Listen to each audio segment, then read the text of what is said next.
Enggak, begini, silakan dikonfirmasi dulu ke Mas, siapa yang bisa kami terima. Kalau kami pengennya bareng-bareng semua. Ruangannya nggak cukup, Bu, ruangannya. Kalau itu kan alasan teknis ya. Sekarang salah satu pimpinan komisioner turun ke sini. Itu nggak ada alasan ruangan. Ini kan rumah rakyat.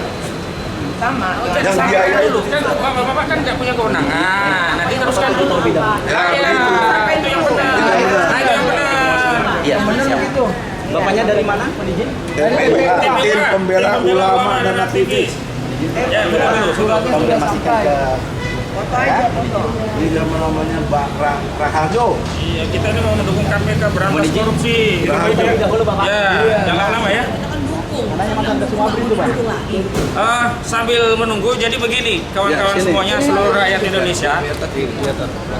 Kita tadi dapat informasi memang umumnya para pejabat itu belum bisa ya menemui kalau belum ada agenda. Karena itu kita tadi mengirimkan surat ke KPK tentang permohonan audiensi ke pimpinan KPK RI terkait dua hal ya. Yang pertama terkait meneruskan aspirasi dari masyarakat yang menuntut pembatalan proyek IKN. Karena salah satu indikasi alasan tuntutan pembatalan IKN memang proyek IKN ini dugaan kuat kami dikorupsi. Ini yang penting ya, ini yang ingin kami teruskan kepada KPK. Yang kedua, kami ingin sampaikan kepada KPK bahwa kami ingin KPK melakukan proses investigasi terhadap proyek IKN ini karena sudah ada hasil pemeriksaan dari BPKRI ya. Dalam ikhtisar hasil pemeriksaan BPKRI semester 2 di Maret 2024 tegas dijelaskan bahwa proyek IKN itu bermasalah. Yang substansi masalah itu ada dua hal. Yang pertama terkait kinerjanya, yang kedua terkait keuangan. Karena itu kita minta KPK untuk melakukan audit, bahkan audit investigatif. Ini proyek ini yang tadinya kata saudara Joko Widodo nggak pakai APBN, nggak akan membebani, akan kerjasama badan usaha dengan pihak swasta dan seterusnya ya.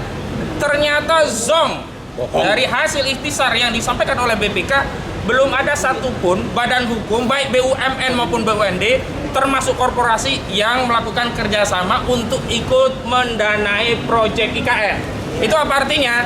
Jadi saudara Aguan itu dari Agung Sedayu dan kawan-kawan itu tidak pernah membangun IKN untuk rakyat, tapi mereka hanya membangun proyek bisnis mereka sendiri. Mereka bangun rumah sakit untuk rumah sakit mereka sendiri. Mereka bangun hotel untuk hotel mereka sendiri, bukan untuk negara. Dan yang menarik dari audit kinerja ternyata sejumlah pekerjaan yang terjadi di IKN itu belum ada konsep tentang serah terima hasil pekerjaan itu seperti apa, nanti properti itu milik siapa.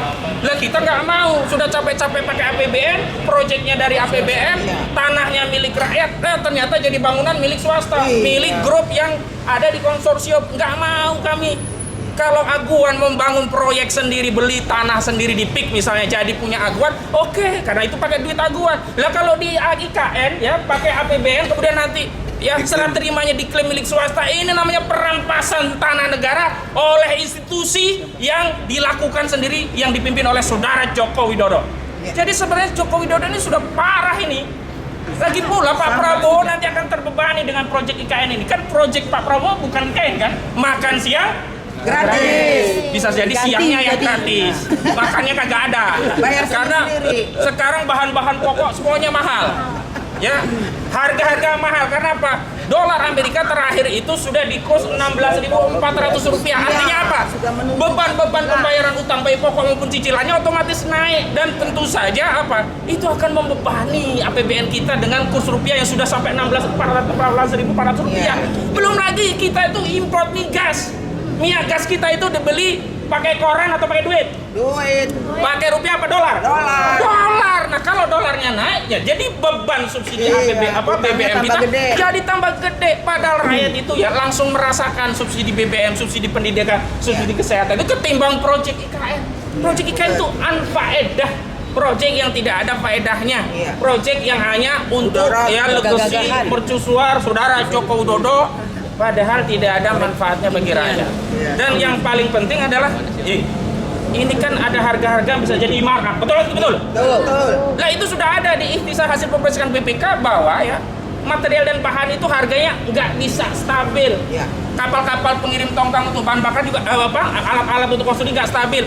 Bahkan akhir saja untuk ngecor beton saja masih belum stabil, bermasalah. Itu kan sudah lama disampaikan oleh ahli geologi bahwa di IKN yang baru ini lokasinya masalah debit air itu kan bermasalah. Tapi mereka tetap dipaksakan. Nanti ada perusahaan swasta yang bikin airnya yang suplai cuan lagi itu yang swasta. Sementara APBN jebol hanya untuk melayani proyek swasta. Ini yang kita nggak mau. Nah, karena ada kemungkinan ya markup dan sebagainya. Belum lagi ya progres yang melenceng ini ya, harusnya bisa 17 Agustus nanti upacara. Yang info terakhir kan nggak di sana, ada 2 tempat, ada sebagian di Jakarta, ada sebagian di IKN yang nggak tahu yang sana yang hadirnya apakah benar-benar ada orang atau nanti jin buang anak lagi yang hadir di sana. Karena Bang Edi nih belum datang nanti. Bang Edi dulu sudah mengkritik karena tempat di sana itu tempat yang sulit diakses. Kita tahu tuh masuk saja kalau hujan itu bahasa orang Jawa itu melater. Tahu melater? Melater itu jeblok apa itu? Nggak bisa masuk karena aksesnya infrastrukturnya belum tersedia.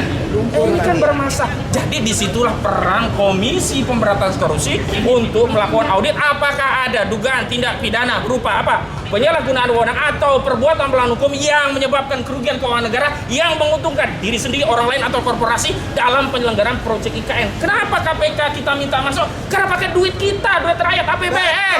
Karena ada korupsi.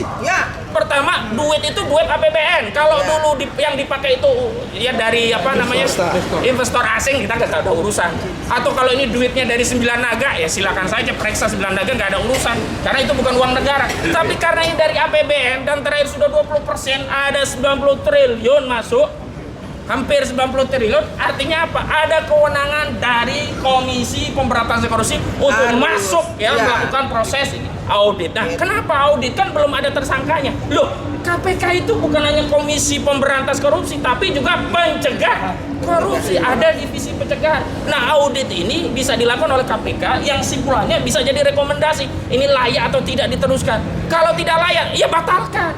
Kenapa? Karena pembatalan itu lebih maslahat, tidak merugikan keuangan negara jauh lebih besar ketimbang dipaksa lanjut. Contoh konkretnya apa? Hambalang itu rugi negara. Kenapa dibatalkan? Kenapa mangkrak? Karena kalau dilanjutkan kerugiannya jauh lebih besar. Begitu juga IKN. Hambalang kan cuma beberapa triliun doang, nggak ada ratusan triliun. Ini IKN 456 triliun atau hampir 500 triliun. Nah, kemarin kan kita sudah tahu ternyata mau diambil dari utang, yang utang itu dibayar oleh pajak rakyat. Dari mana? Dari statement menteri-menteri akan dilakukan proses perancangan APBN 2025. Defisitnya berapa coba? 600 triliun. 600 triliun itu dari mana? Nggak bisa ngambil pajak langsung dapat 600 triliun untuk nutup APBN. Utang dulu, pinjaman dulu. Baik menerbitkan surat berharga negara dan sebagainya. Nah, itu nanti yang bayar kita. Nah, disitulah. Termasuk pajaknya dia juga. Iya, semua pegawai KPK pajak. Itu kan pegawai KPK, dia dapat gaji. Gaji itu kena apa? PPH. Dipotong oleh negara. Nggak enak bener kita yang dipotong. Yang enak kontraktor yang bangun IKN. Nah, kontraktor itu IKN lanjut, dia untung karena fasilitasnya nanti dipakai. Nggak lanjut, dia juga untung. Sudah dapat proyek. Sudah dapat proyek, udah untung. Jadi ini yang kita ingin sampaikan. Nah, kita mau nunggu respon dari KPK seperti apa.